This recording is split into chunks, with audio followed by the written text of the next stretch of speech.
Praise the lord. యేసుక్రీస్తు నామముపేట మీ అందరికీ శుభములు. చిన్న ప్రార్థన చేసుకుని దేవుడి యొక్క వాక్యం విందాం. పరిశుద్ధుడైన దేవా, ప్రియ పరలోకపు తండ్రి, మీ బంగారు పాదములకు స్తోత్రం నాయన. గడిచిన కాలమంతా నీ కృపలో భద్రపరచుకొని ఈ దినం నీ వాక్యం వినడానికి నువ్వు ఇచ్చిన అవకాశాన్ని బట్టి నీకు వందనాలు ప్రభా. అయ్యా తండ్రి నాయన ప్రభా, ఈ రోజు నువ్వు మాట్లాడుతుండగా ప్రభా, మాకు నీ వాక్యం అర్థమయ్యే కృపను దయచేయమని, ఆ జ్ఞానం మాకు దయచేయమని యేసు నామమున ప్రార్థించి వేడుకొంచున్నాము తండ్రి. Amen, amen, amen. పిల్లారా, రాత్రి ఒక సహోదరి నాకు ఫోన్ చేశారు. ఫోన్ చేసి తను చెప్తుంది, క్రీస్తుగా నేను బ్రతకడానికి నాకు చాలా కష్టం అవుతుంది. నేను నిందల పాలవుతున్నాను, అవమానపరుస్తున్నారు, నన్ను ద్వేషిస్తున్నారు అక్క, నాకేం అర్థం కావటం లేదు.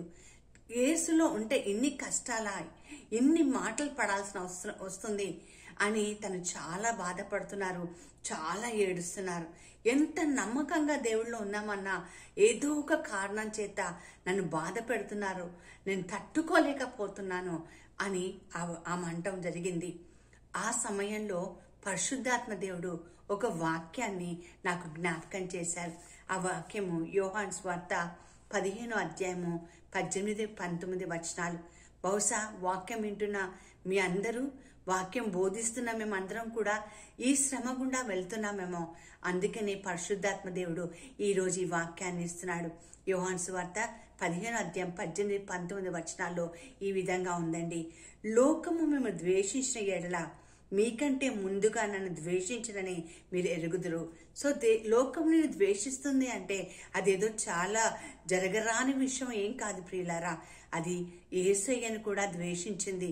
లోకం యేసయ్యను కూడా మనకంటే ముందుగా ద్వేషించింది. మరి దేవుడి కంటే గొప్పవారమా మనము? కాదు కదా. అలాగే ఏముంటుందంటే, మీరు లోకమునకు సంబంధించిన వారు కాదు, మీరు బాధపడడానికి మీరు లోకానికి సంబంధించిన వారు కాదు. కొద్దిగా ముందుకు వెళ్ళి యేసుప్రభు వారు ఏమంటారంటే, మిమ్మల్ని లోకములో నుండే నేను మిమ్మల్ని ఏర్పరచుకున్నాను. So you are selected from the world. So you don't belong to the world. ఈ లోకానికి మీరు సంబంధించిన వారు కాదు. లోకం ఆలోచిస్తున్నట్టు, లోకస్తులు ఆలోచిస్తున్నట్టు మీరు నేను ఆలోచించలేము, ఆలోచించకూడదు కూడా. అందుకనే మీరు లోకంలో ఉన్నారు, కానీ లోకం నుంచి వేరై ఉన్నారని యోహాను సువార్తలో ప్రభు మనతో మాట్లాడి ఉన్నారు. ఆయన ఏమని చెప్తున్నారంటే, ఒక్కవేళ నువ్వు లోకంలో ఉండినట్లయితే, లోకస్తులతో కలిసి జీవించినట్లయితే ఆటోమేటిక్గా మీరు ఫ్రెండ్స్ అయిపోయేవాళ్ళు కదా, మిమ్మల్ని స్నేహించే వాళ్ళని చెప్తున్నారు. మరి ఈరోజు నువ్వు ద్వేషింపబడుతున్నావా, అవమానపడుతున్నావా? వాక్యం ఇంకా ముందుకు వెళ్తే పౌలు గారు తిమోతికి రాసిన 2వ లేఖ 3వ అధ్యాయం 12వ వచనంలో ఏం చెప్తారంటే, అయితే క్రీస్తు యేసుతో సద్భక్తితో బ్రతక నిర్దేశించిన వారు హింసింపబడతారు. క్రీస్తులో మంచి బుద్ధితో, సద్బుద్ధితో బ్రతకాలని నిర్ణయం నువ్వు తీసుకున్నావు అనుకో, ఏ జరిగినా సరే వాక్యానుసారంగా జీవించాలి, పరిశుద్ధంగా జీవించాలి. లోకపు డాంబికంలో నేను పడిపోకూడదు, నేత్రాసలో కానీ జీవపు డంబములో కానీ నేను పడిపోకూడదు, నేను దేవుని ఉద్దేశించే బ్రతకాలి అనుకుంటే ఖచ్చితంగా నువ్వు హింసకు పాలవుతావు. ఎందుకంటే యాకోబు 4:4లో వాక్యం ఉంది కదా ప్రియులరా, లోక స్నేహము దేవునికి వైరమని రాయబడింది. సో లోకంతో స్నేహము దేవుడితో వైరం. కాబట్టి నేను లోకానుసారంగా జీవిస్తే స్నేహం అయిపోతాను, కానీ నేను లోకానికి వ్యతిరేకంగా జీవిస్తున్నాను కాబట్టి ఆటోమేటిక్గా నాకు ఈ పోరాటం ఉంటుంది. ఎప్పటి వరకు ఉంటుంది? పౌలు గారు అంటాడు, నేను మంచి పోరాటాన్ని కడ వరకు నేను సాగించాను, లాస్ట్ వరకు జీవపు కిరీటం నా కోసం ఉంది, దాన్ని సంపాదించుకోవడానికి నేను చాలా ప్రయత్నం చేశానంటాడు. అందుకనే కొలస్సీ పత్రిక 1వ అధ్యాయం 24వ వచనంలో ఈరోజు మనందరికి ఒక సంతోషకరమైన వాక్యం. నిందల పాలు అవుతున్నారా, అవమానాల పాలు అవుతున్నారా? మత్తయి సువార్త 5:11లో కూడా మనం చూస్తాం కదా, మీరు ఈ లోకంలో ఉన్నప్పుడు నా నామం పేట మీరు హింసించబడుతుంటే, అబద్ధాలు మీ గురించి చెప్పబడుతుంటే, నిందల పాలవుతుంటే మీరు ధన్యులు. మీకంటే ప్రవక్తలను ముందుగానే ఈ లోకం హింసించింది అని వాక్యం పలుకుతుంది. ఈ మధ్య కాలంలో చాలా దాడులు మనం చూస్తున్నామండి. భయంకరమైన హింస జరుగుతుంది. చాలా మంది హతసాక్షులుగా మారిపోతున్నారు. కొన్నిసార్లు వాక్యం ప్రకటిస్తున్న సమయంలో పాస్టర్లని, దైవ సేవకులని చాలా భయంకరంగా మాటలతో చెప్పలేక, కళ్ళతో చూడలేనంతగా చాలా క్రూరంగా వాళ్ళ హింసలు పాలవుతున్నారు. అయినా కూడా వాళ్ళు ఆఖరి ఊపిరి వరకు, శ్వాస వరకు దేవుడి కోసమే బ్రతికినట్టుగా కూడా మనం చూస్తూ ఉన్నాం కదా ప్రియులారా.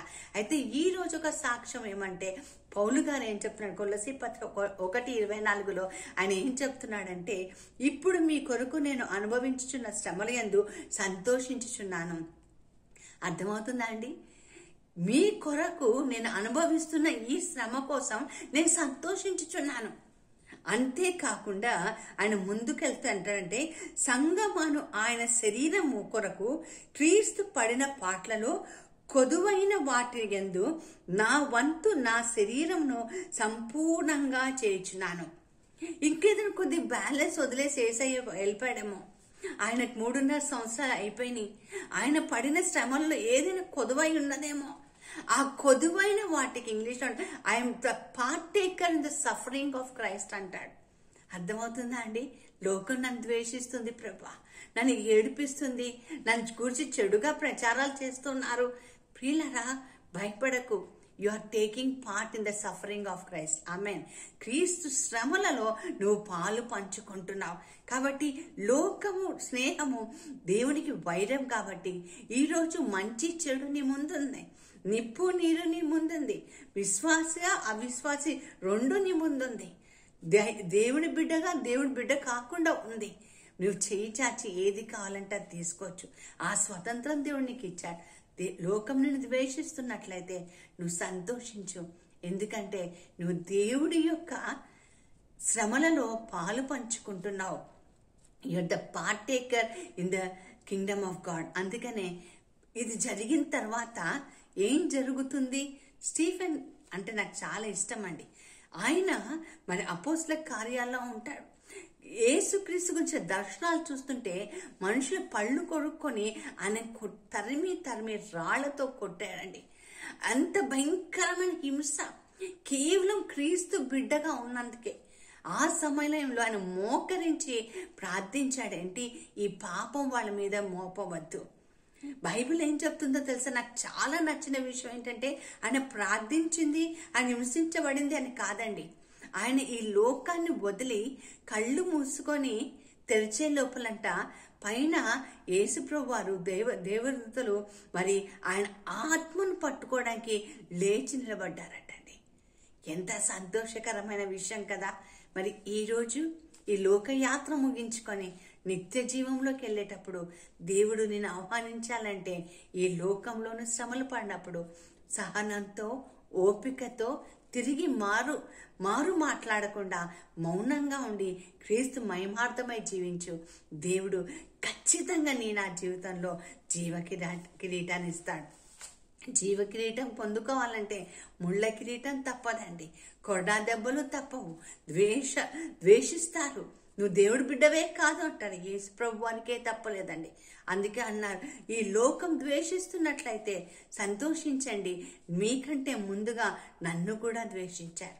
కాబట్టి ఈరోజు ఎటువంటి శ్రమ గుండా క్రీస్తు నిమిత్తం నువ్వు వెళ్తున్నావో ఆ శ్రమలో ఆనందించి, ప్రభా నన్ను నీ పాలు భాగస్తురాలుగా చేసినందుకు ప్రభా నీకు వందనాలని చెప్పి కడదాకా నమ్మకంగా ఉండే సేవకుడుగా ఉండాలని ప్రార్థన చేసుకుందాం. అలాంటి కృప దేవుడు మనకు దయచేనుగాక. చిన్న ప్రార్థన చేసుకుందాం. పరిశుద్ధుడైన దేవా, ప్రియ పరలోకపు తండ్రి, మీ బంగారు పాదములకు స్తోత్రం నాయన. గడిచిన కాలమంతా నీ కృపలో భద్రపరచుకొని ఈ దినము నాయన తండ్రి ఈ వాక్యం ద్వారా ప్రభా, అవును తండ్రి, మమ్మల్ని చూస్తే లోకం ద్వేషిస్తుంది ప్రభా, నిందిస్తుంది, అబద్ధాలు పుకార్లు ప్రభా, హింసిస్తుంది తండ్రి ప్రభ, చెడు మాటలు మాట్లాడుతున్నారు ప్రభ. కానీ ఈరోజు వాక్యం ద్వారా మీరు మమ్మల్ని ధన్యులుగా లెక్కించినందుకు మీకు వందనాలు ప్రభ.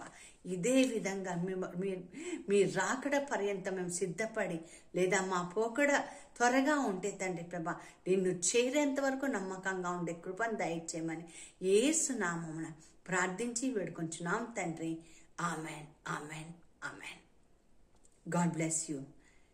The world will hate you, but God loves you. Take care.